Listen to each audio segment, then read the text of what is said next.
Shalom and welcome to this edition of Revealing the Truth, where we cover the headlines, the heartlines, and biblical truth. I'm your host, Messianic Rabbi Eric Walker. Is democracy dead? Historian Dr. Cesar Vidal explores the expressions and failures of democracy throughout history and the current threats to its existence around the world.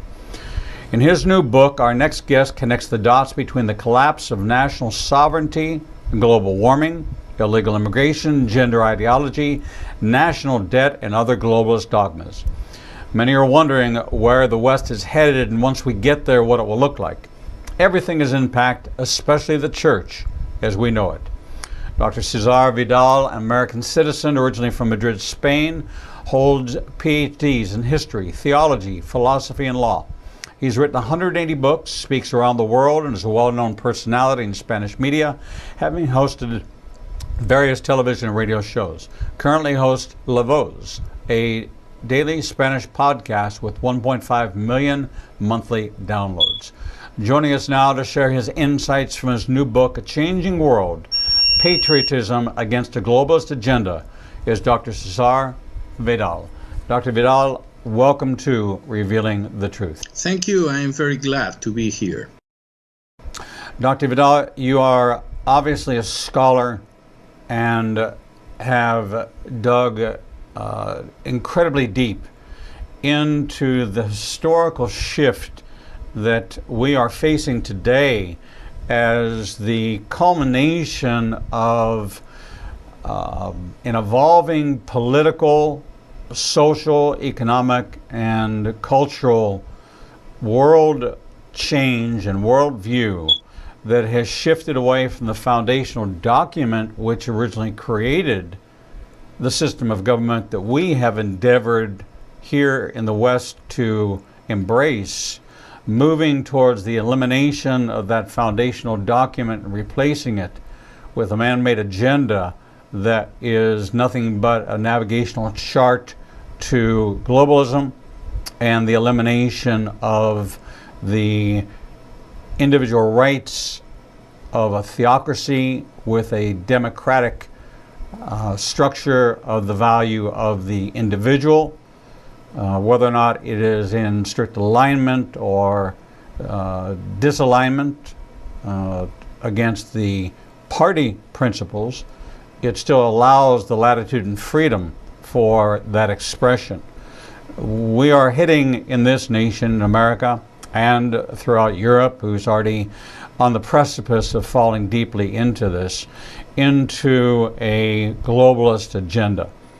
And you've analyzed this, and I'd like to take the first couple of minutes of the program for you to take us back to some of the watershed moments, because in just an hour's time, we can't even scratch the surface of the depth of this incredible study. And this is why I want to encourage everyone in our audience to get this. If you want to understand what's happening now and what will happen in the future, you need to read this. But there are historical markers and historical monuments which have marked history to show us where this agenda was introduced, how it subjugated mankind under an authority that was not of God, and then the breakaway, trying to move back into a God as the ultimate authority. And now we are in that period of rebellion to return to replacing God as the ultimate authority. Well, I think that probably the origin of this is far, far away in the past. Nimrod was a partisan for a globalist agenda in the Tower of Babel, so that we are living a new age in this kind of human thinking. We can arrive to the heaven, we can assault the heaven, and now the situation is probably we are more close than any other time of history to the success of this globalist agenda. And well, maybe there are people who think that this is a kind of conspiranoia. We are conspiranoics. We are thinking about legends and myths. But I should like to read only 3 lines in the memoirs of David Rockefeller in page 405. He's telling this about this global agenda. Some even believe we, Rockefeller family, are part of a secret cabal working against the best interests of the United States, characterizing my family and me as internationalists and of conspiring with others around the world to build a more integrated global political and economic structure, one word, if you will. If that's the charge, I stand guilty and I am proud of it. So that we believe in this secret cabal that is going to change, to make an incredible transformation over all the world, even if this against the best interest of United States. And this is a confession, and it's very interesting that Rockefeller is telling this in the beginning of a chapter in his memoirs when he talks about the Council of Foreign Affairs, the Club Bilderberg, the Bilderberg Club, the Trilateral, etc. And he's telling, well, I was a part in the building up of these structures, of these organizations. We're going this way, and this way, of course, is the end of the sovereign countries, is the end of democracies, is the new government, a new government that is a secret cabal. These are the words of Rockefeller. They are not my own words. So we know that this agenda is backed by powerful, big money, institutional money from families that want to dominate, to control every agenda which is going to, for lack of a better expression, it will make the wealthier wealthy, the wealthiest, the elite. It's more of an oligarchy. It's more of a control by a group whose combined wealth is equal to the GDP of some nations. And I think is over, well, the wealthy. I think probably there are a lot of wealthy people that is not involved with the globalist agenda. I think this has a very important part that is totally spiritual. And you can see this in some of the formulations of the the global agenda propellers. For example, the Trilateral was thinking about a new religion in the future that was a kind of amalgam, a kind of mishmash of different religions. So that, well, it's an economic part, there's a social part, there's a political part, and also there's a spiritual part. And it's curious that according to the global agenda, the globalist agenda, they have three incredible foes. The first enemy are the sovereign countries. They need to build up a superstructure, supranational structures that empty the sovereign countries of their powers. The second enemy is family, because the family is the last trench, the last fortress to be protected in a changing world. And the third one is the Christians who believe really in the scriptures. Not every kind of religious movement that calls itself Christian, but the Christians who are rooted really in the Bible. And these are the three enemies of this globalist agenda. And of course, they are taking steps to destroy these three areas of human activity. Who is it that they see as the leader? Do they look at this as an organizational? Somebody has to. It's wonderful to think that 100 men can get together and no one leads. No one is the alpha. In Islam, we're looking at the Ayatollah wants to be the head of the caliphate. That's easy to identify who wants to run the show. But in this globalist agenda, it seems that the identification of who's the head is hard to. A couple years ago, I was talking with my friend Daniel Stulin. He has written a book about the Bilderberg Club that has sold over 10 million copies in 16 languages. And I asked, well, Daniel, do you think that the Bilderberg Club is the last step in the pyramid of the globalist agenda? And he told me, definitely not. And I told to him, well, tell me, do you know who is over the Bilderberg Club, over the trilateral, etc., etc.? And he told me, nobody knows. This is the $1 million question.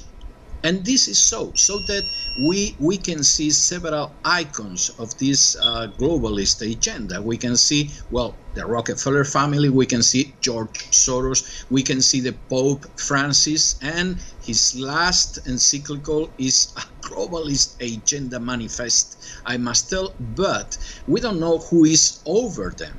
And we don't know who is, well, whispering the sounds of the globalist agenda in the ears of these persons and another person. So that we can see that these persons are very influential. We can see that they can influence the road of the different countries. They have an incredible influence in financial and political and party terms, but we don't know who is over all of them. And this is really the $1 million question. So is this the formation to usher in the Antichrist, who would then ultimately be the head of an Antichrist, buying, selling, moving, operating, loyalty, 10 kingdoms, having his leadership in place? With that control, is it ultimately the Antichrist himself who becomes the overseer? Well, there's a lot of people thinking so. I walk in a more solid earth, so that I cannot do this. I don't speculate, but it's very logical to think that, well, maybe this is opening wide doors to the Antichrist, to the future Antichrist. And anyway, this is a universal, this is a world government, and this government it's going to make the different countries like empty eggs. It's like you take an egg, you make a little hole in the base of the egg, the yolk is going out, you can see an egg, but in fact it's an empty shell. And the globalist agenda is pursuing this target. We're going to make the different country and into empty shells. And the real power, the real wealth, the real decision is in our hands. And this is very clear. I must tell you that this is very clear when you read, for example, the articles, the interviews about George Soros. He was telling only a few months ago that the coronavirus crisis was his life's crisis. This is going to open a wide gate to finish, to arrive at the targets of the globalist agenda.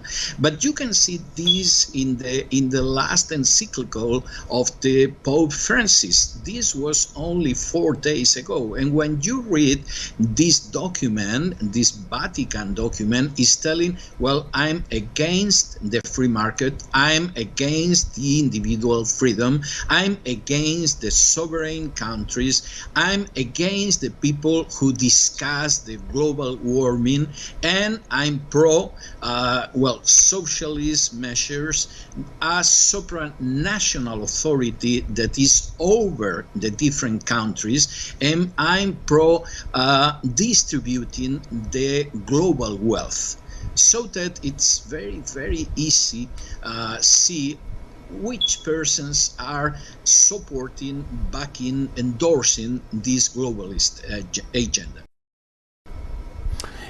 If this were to come to pass, would this be universal? And the reason I ask that is because China is now broken itself out as an entity of itself to be reckoned with. They are rising in power at the expense. We fed them our business during so many years. We flooded them. We moved our manufacturing. We funded and we created China as it is today as the world power. Now that there is friction between China and the rest of the world through the coronavirus and through the exposing of intelligence gathering projects, of spying, of tampering, of all these things. Are they a part of this, or is this going to be like it was in the revolutionary period where you had two conflicting sides and it would have to come to a battle to actually overtake through conflict in order to bring the last holdout into alignment with the globalist agenda? Well, I think this is a very interesting question. I have a whole chapter dedicated to China in my book, Changing World. I had been traveling to and fro China, well, more or less a score of times during the last 4 or 5 years, so that I know very well China, and not only Beijing or Shanghai, but even Tibet and rural areas, etc. Well, the growing of China is the growing of a colossus, and the leaders of the globalist agenda know that they need to incorporate China in this project, because if not, a good part of the planet is outside of this global government project. So that the idea is to change at least the actual leadership of China. For example, George Soros is attacking in a continuous way China. For example, in Davos Forum, well, he's telling the worst foe we are facing is China.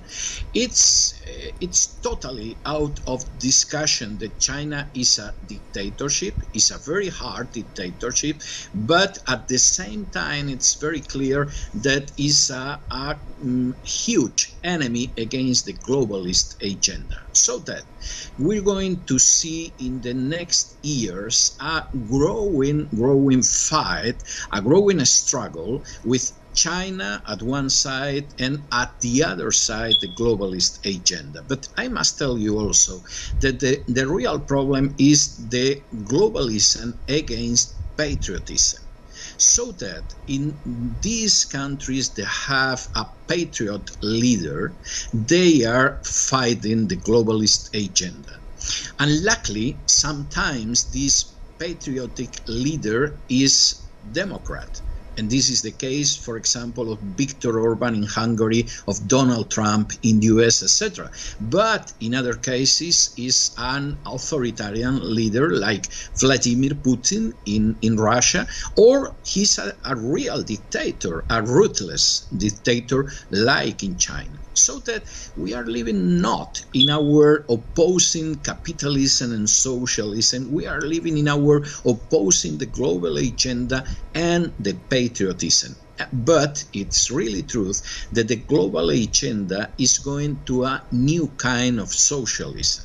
We're going to have a huge world of sheep, human sheep, that are under the direction of a small and secret cabal of people related to finance and to media and to politics. So where does the Marxist playbook playing out in BLM, Antifa, and what we're seeing on the streets of America today, the cancel culture, all those things which are not globalist and they're not necessarily socialist, they're purely Marxist. And they've been playing out in this way to turn America into a more socialistic. Well, they are working like useful fools, so that we can use Antifas and anarchists and Black Lives Matter, and we can use to erode, to destroy the basis of our democracy. And this is going to open a wide gate to impose a global dictatorship, so that they are useful fools. And in many cases, it's more easy to steal a country when they have a leftist dictatorship. For example, in Venezuela, the dictator Maduro is socialist, but is totally corrupt, and he's selling out all Venezuela, all the wealth of Venezuela, to big transnational powers, and he's doing because he has not any kind of democratic process of opposition in front of him. So that in many cases, to be a Marxist, a socialist government is very good to the globalist agenda. They control better the people, they suppress any kind of freedom, they're going not to face any kind of resistance, so that this is our, as Roosevelt said about Somoza, well, really they are sons of bitch, but they are our sons of bitch.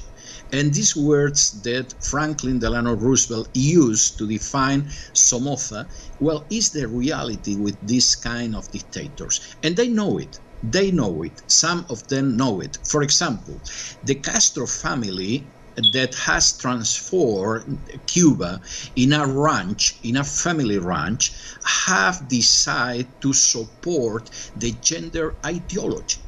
And the supreme leader of the gender ideology in Cuba right now is the daughter of Raúl Castro.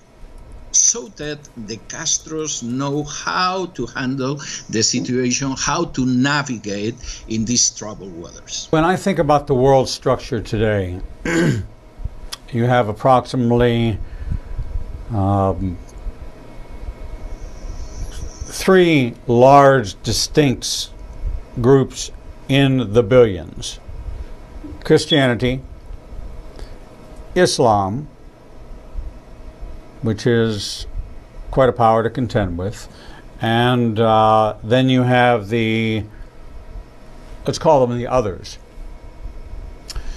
In order for this globalistic agenda to encompass the world, you would have to get the Christian world engaged in it, and that's part of their agenda. You would have to get the others who are already in the mix. How would Islam and the Muslim nations play a part in the globalist regime? Well, this is a very interesting question too, because, for example, if you read the last Vatican document only a few days ago, I must insist about this, well, Pope Francis is quoting more from Islamic leaders than from Christian theologians. Yes. It's incredible. He quotes once and once again his friends in the Islamic world, and he's telling, well, this ulema and I, we wrote a document, and this is a kind of light to the world, etc. So that I think that Islam is going to receive Europe. This is totally decided, and this was a road that was begun in the 70s, in the past century. And you can read a lot of documents. I dedicate one of the chapters of my book to this kind of steps to give the whole Western Europe to the Islam. And this, I insist in this, this is very old. This is not the last 5, 10, 15 years ago. This is since 70s in the past century. And of course, well, this is very clear also in the way that people like George Soros or Pope Francis are dealing with this situation. So that this is very clear to me, and this is going to be a difficult situation. It's not a coincidence, for example, that George Soros is supporting groups that are preaching the boycott against Israel. This is not a coincidence. This is not something aleatory. This is very clear within the background, within the map, within the project of the globalist agenda. So that Islam is very important, and Islam is going to receive not only Africa, not only Middle East, but it's also to receive Europe. This is the plan. We don't know if this plan is going to work, but anyway, this is the plan. And I think that the chapter that I dedicate to the European Union in my book has, well, dozens and dozens of documents quoted showing this. It's such a fascinating subject. As we are on the cusp of this new election, what is really at stake in the decision that's coming on November the 3rd? Well, I think in this election we are deciding if you want to keep alive our Constitution and our freedom and our liberty, or if we are decide to follow the path of the globalist agenda. For example, I was watching twice the debate between Trump and Biden, and it was interesting that in one of the moments of this debate, Biden spoke clearly about he was going to deal with the use of the Brazilian forest. But how can you deal with the forest of Brazil if you are the US president? Because in the globalist agenda, one of the targets is to take out the wealth of the different countries and put them under the administration of a supranational power. And it's very curious that this idea of taking out the Brazilian forest from Brazil and give to a international power has been told by the Pope Francis, Emmanuel Macron, the president of France, and of course Joe Biden. This is not a coincidence. This is a clear plan to use the wealth of the different countries without the consent of the different countries. And we're going to see in the future how the blue gold, that's the water, is going to be taken by this power. Even in the future, it's possible that we see people being thirsty because the water of their countries are in the hands of international powers. The media has completely ignored all of this. How much of a part of controlling the narrative has already been put into place, and is the outcome pretty much predetermined? Well, you know the phrase, I paid the fiddler, I chose the tune. So that this is the reality of most of the media right now over all the world. For example, I have a chapter about this in my book, A Changing World, but people must know that now, more or less 90% of the information they are receiving through TV, through radio, through press, through cartoons, through animal documentaries, through movies, is in the hands of only 7 transnational corporations. And this is excluding Russia, China, and India. So that it's very easy to brainwash the population. In fact, most of the real information is outside the mainstream media. And the media are working very much in this. They hide information, they make up information, and they give you misinformation. And anybody, for example, that has lived in this country, the story of George Floyd, and how this was used by the media, and this was used by other forces that are against democracy and the Constitution in this country, can realize how incredibly power are media to create a way of seeing the things. No to see the things, the real things, the true things, but a way to see things as we want you see them. And this has been very clear in this case, but I can mention a lot of different situations about this, so that I can read about the last debate, the last presidential debate. I can watch TV, and this is not very alike to the reality I have seen in the screen when I was watching the whole debate. So that it's very easy misinformate people and misguide people. And of course, this is not only a sectarian view, this is not only bigotry, this is really a plan and according to an agenda. So many people are ill-informed, don't have a historical view, and as a matter of fact, they want to tear down historical documents and as if it didn't happen, rather than look upon them with remembrance of what not to do. We as Jews remember the Holocaust, so that we have a plan to remind the world, so that it doesn't happen again, so that we tell people what you should be looking for. Here's what took place in the 30s. Here's what happened. Here's why it happened, how people got drawn into it, what the message sounded like. And the message is sounding the same today as it sounded then, and yet with all the education awareness that we brought to what took place in those 6 years of 1939 to 1945,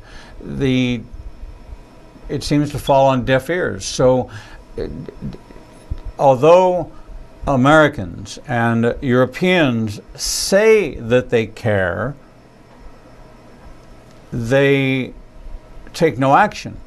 And this must be a part of the agenda, is to lull people into a false sense of security, into believing that everything's going to work out. Doesn't really matter who's in power, who's not in power. It's going to be fine, but the real agenda is not going to be fine for the average person. It's not working out in Venezuela. It's not working out in Cuba.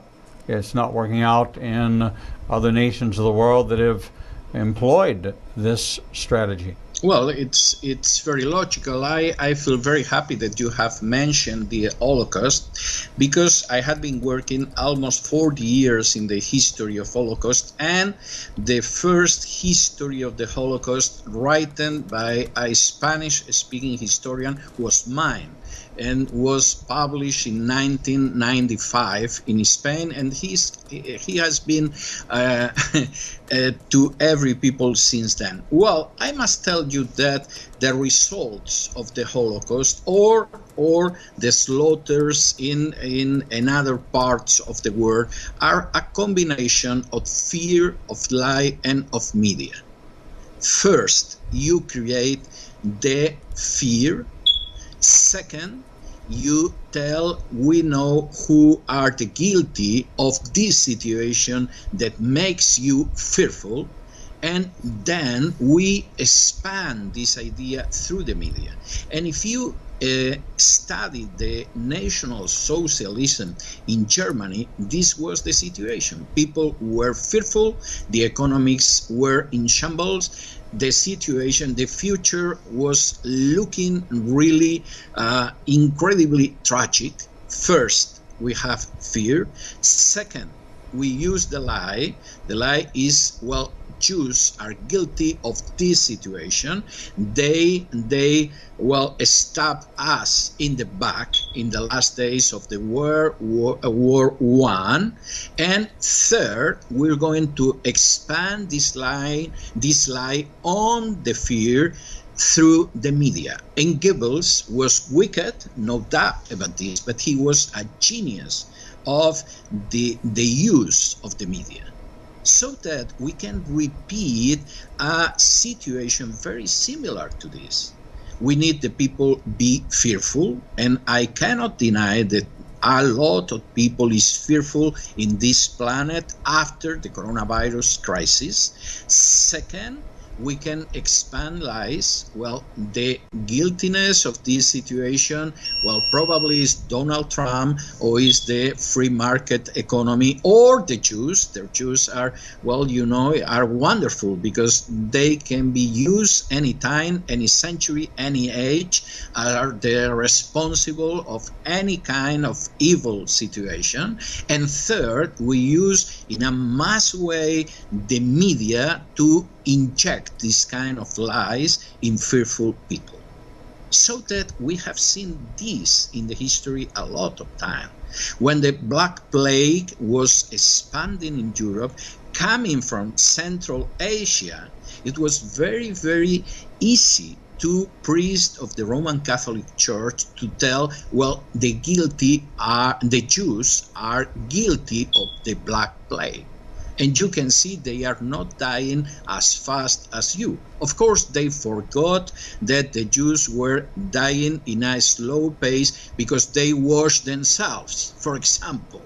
But anyway, we have the fear of the people, the fear of death, the fear of losing their wealth. We have the lie, we have the media. In the past, this could be the churches and the priests preaching.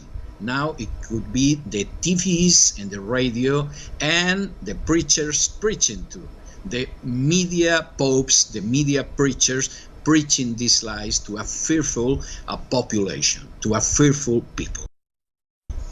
You know, just as a side note, as being a member all my life, all my family, both generations Jewish, there's only 14 million of us in the world, in a world of 7 billion people. We're 0.00002% of the population of the world.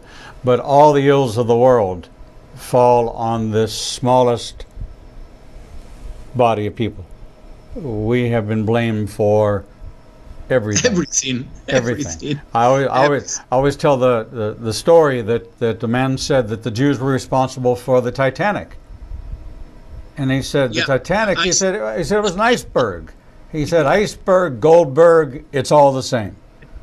You know, this is what we've heard. I grew up in it. My father came from Eastern Europe. My grandparents from southern Poland and western Ukraine. It's a way of life. But what I think is hidden beneath it, that we've known and we've allowed, has been the Catholic Church. And the role of the Catholic Church was incredibly complicit during the Holocaust, incredibly involved in the cover-up of the atrocities that took place. Yet they are still the voice which the world looks to speak on behalf of all Christianity, which is not the case, but nevertheless is the belief. May not be fact, it is perception. And so perception becomes reality. Can we, in the Bible-believing, true God-fearing, God-seeking servants of the Most High turn this around? Is there a stopping it, or is it ultimately in the modernization of prophecy?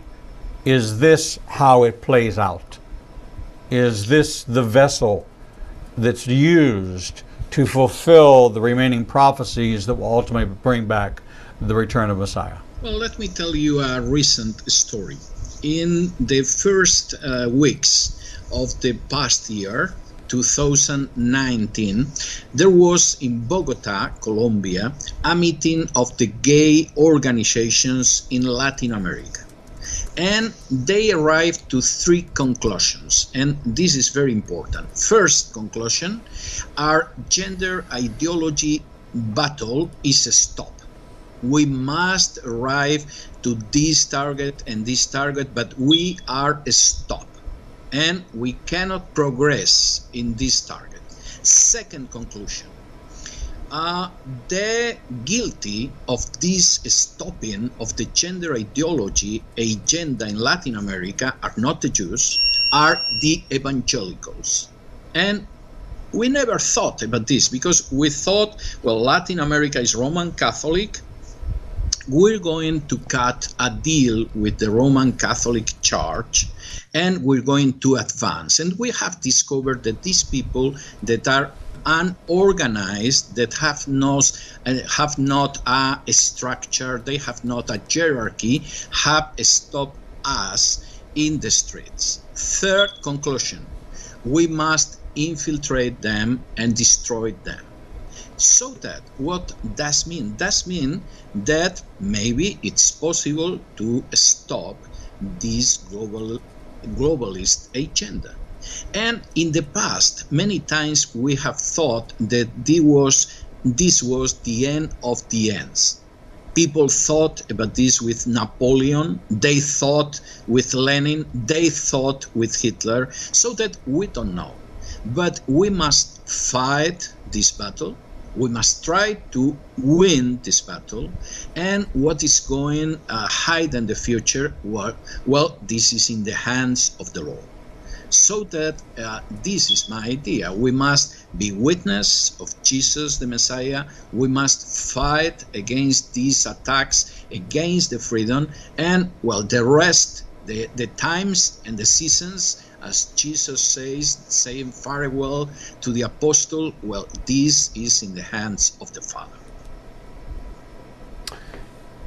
In the book you talk about an intelligence agency that's the most powerful in the world that nobody's ever heard of.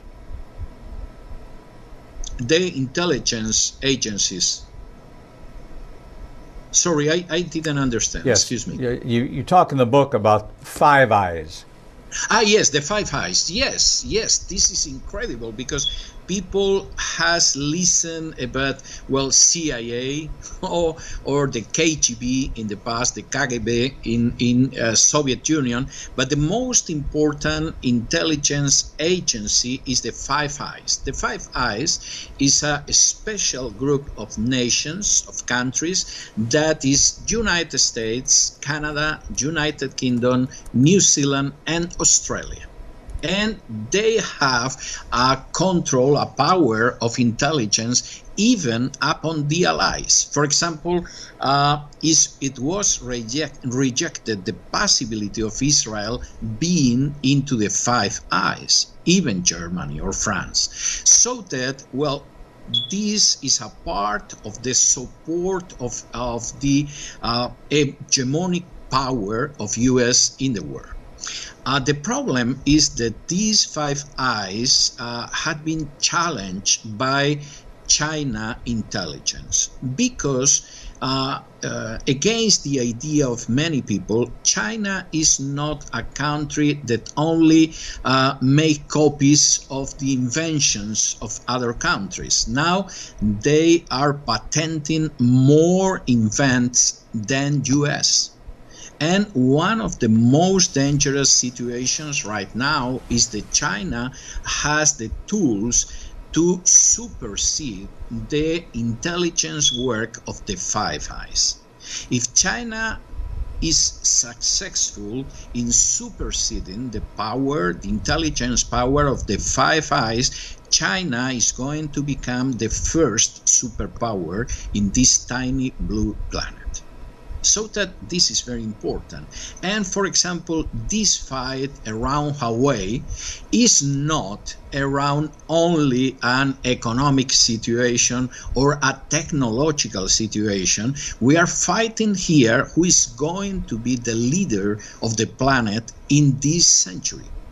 And if we lose this battle against China, China has its own plan to dominate the world. And for example, I talk about this in my book, the New Silk Road. It's an incredible economic plan to put under China most of the wealth of the planet. I must tell you something about this. I travel to Latin America every month, several times, to give lectures, to teach in seminaries, etc., etc. Well, it's incredible the way China is penetrating in Latin America. And it's incredible the way they do.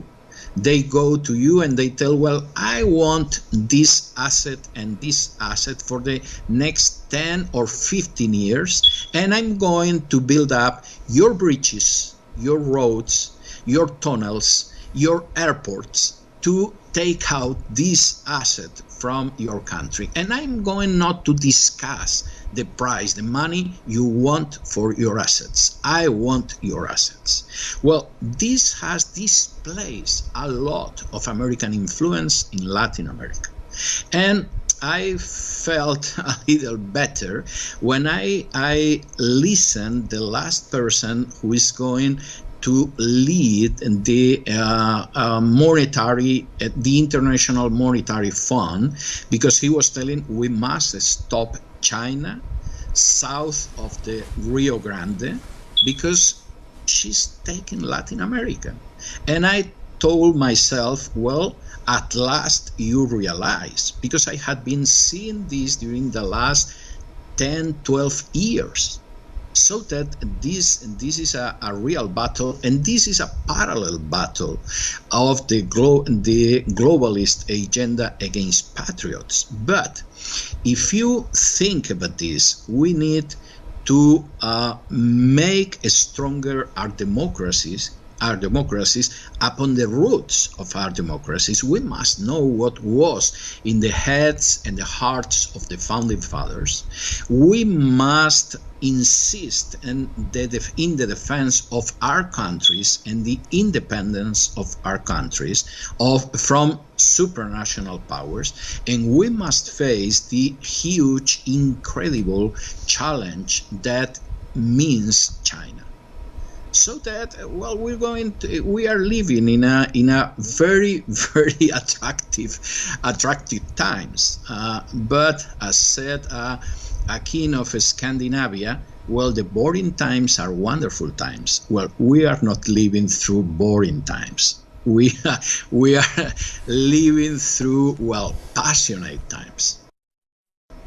The timing of the release of the COVID-19 virus, now proven to be a weaponized virus released by China into the world, at a time knowing what they knew in advance of predictable impact that it would reach maximum DEFCON 5 on election day. Well, even to the point of us looking at 31 days before the election, the President of the United States is hospitalized with COVID. It was a precise plan, and everybody's eyes are on this, and yet you have not heard any outcry about consequences to China. They've released in the blood of millions of dead are on their hands, but there's no concerted effort to say, do we turn it into a Hiroshima? Do we take Beijing out? Because that would destroy the American economy right down with it, because we have become so interwoven that you cannot tell the borders apart when it comes to the dollar. So this decision that's coming, and we only have about 3 minutes left, this decision is coming on November the 3rd. Is this decision for democracy versus globalism? I think it's a decision between democracy and freedom versus a globalist agenda. I make a difference between globalism and globalist agenda. The globalism permits that I be in South Florida teaching to people in Chile or Switzerland, or I can buy or sell things. Well, this is globalism, this is very good. But the globalist agenda is a plan to control the world, to have one world under a secret cabal, in the words of Rockefeller, and this is decided in a very, very important way in US. And the result of this election is going to mark the way to the rest of the world. It's going to make stronger the idea of patriotism, or is going to open wide the gates to the dominion of the globalist agenda. Well, we are in amazing times in a changing world. The title is perfect, A Changing World, Patriotism Against a Globalist Agenda.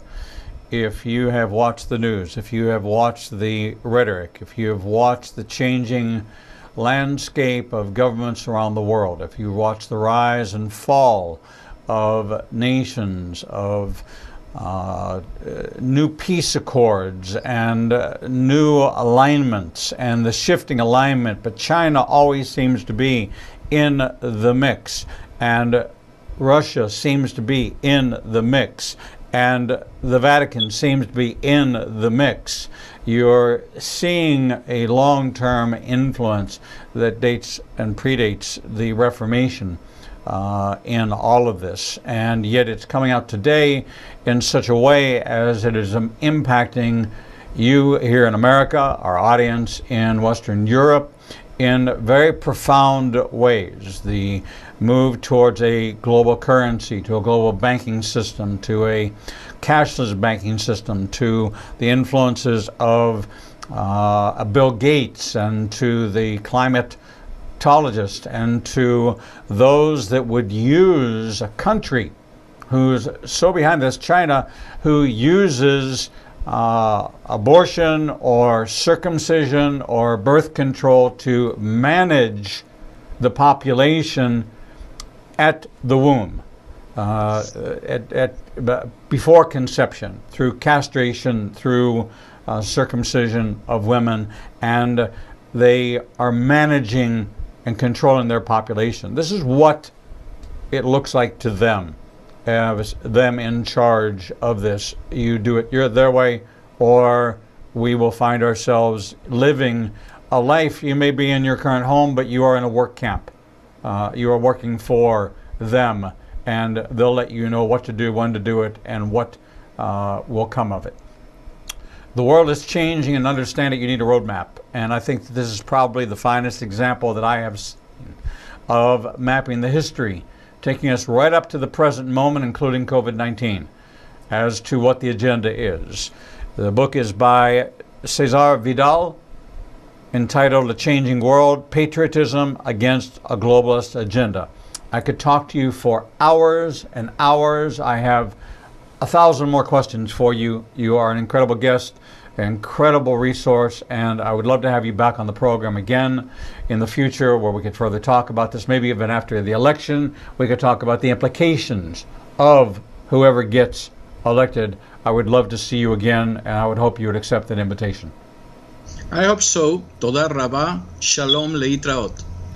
Leitraot, Shalom, and may the Lord bless all the works of your hands. Thank you. We're going to take a short break, and when we return, we'll bring you the next edition of Revealing the Truth.